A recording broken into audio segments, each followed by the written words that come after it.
Hello, I'm Toss Stuland, and today I'd like to share with you some information about a new fracture technique. It's called the interlocking nail. The interlocking nail is an improvement over intramedullary Steinmann pins since it eliminates the deficiency of the pin, namely rotary instability, collapse of comminuted fragments with weight bearing, and migration of the device, which often leads to cartilage damage of the joints as well as infections. The interlocking nail can be used either in a static mode, whereby screws lock the nail to the bone above and below the fracture, or it may be used in a dynamic mode in stable fractures, where screws are used only above or below the fracture, thus allowing compression with weight bearing.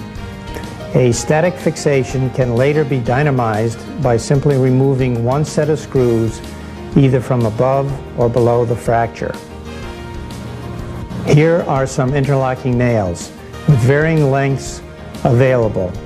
After biomechanical testing and clinical trials, the design with 2 screw holes proximal and distal is preferred.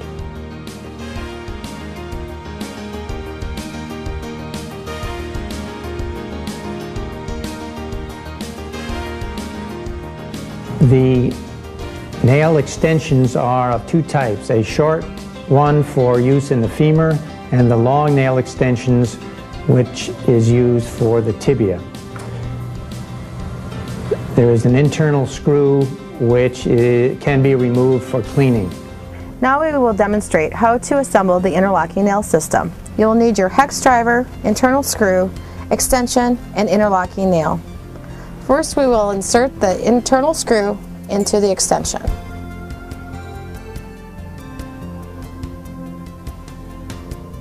Once you have threaded through the threads in the knob, your internal screw should move freely within the extension. Now attach the nail to the extension by threading into the back end of the nail.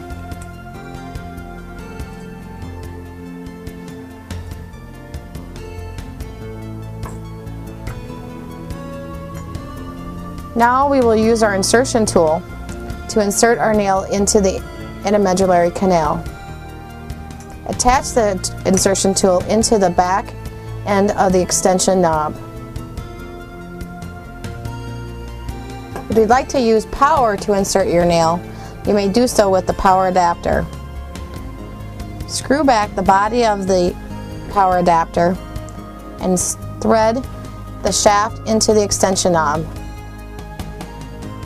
Slide the locating pin into the hole on the extension and screw the body down on top of the middle section. This end will attach to your drill, and you may insert your nail using power.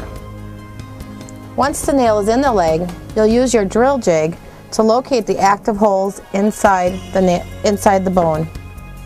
With your attachment screw, we will attach the extension assembly to your drill jig.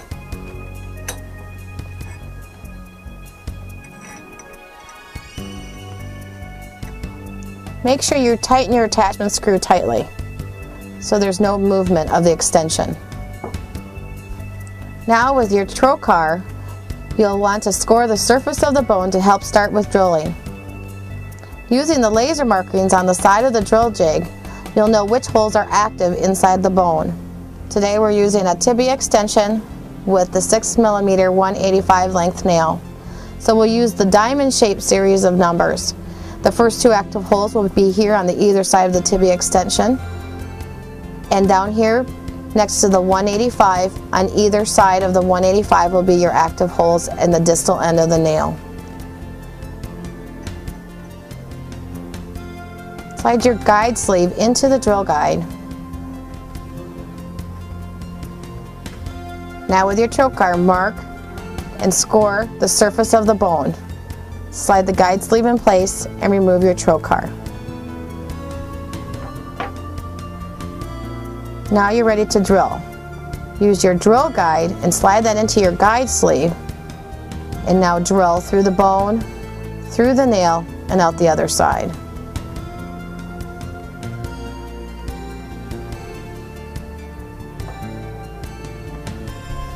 At this point, you'll use your depth gauge to determine the depth of the bone and to determine which size screw you need. Making sure that you're in the insert remove mode, pull your probe backwards and slide your nose piece into the guide sleeve. Once you've hit the surface of the bone, push your probe through the pre-drilled hole. Once you're on the other side of the hole, turn your knob into the measure mode. By doing so, you've turned your probe outward so that you may pull until it hits the back side of the bone.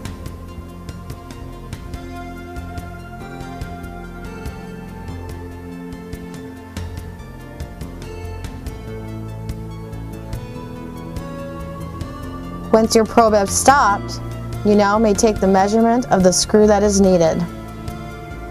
On one side is bone depth, will tell you the amount of threads needed to engage the full bone. The other side will be what the manufacturer will call the length of this screw. Now turn your knob into the insert remove mode again and pull the whole depth gauge out of your guide sleeve.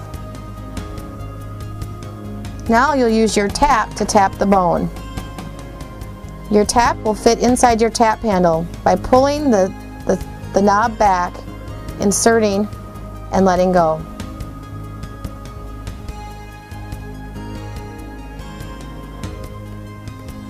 Now slide your tap guide into your guide sleeve and then tap your bone. Once you're done tapping, at this point you may use your screwdriver to insert your screws. At this point you would now screw in the screw into the bone and repeat 4 times until all holes have been filled.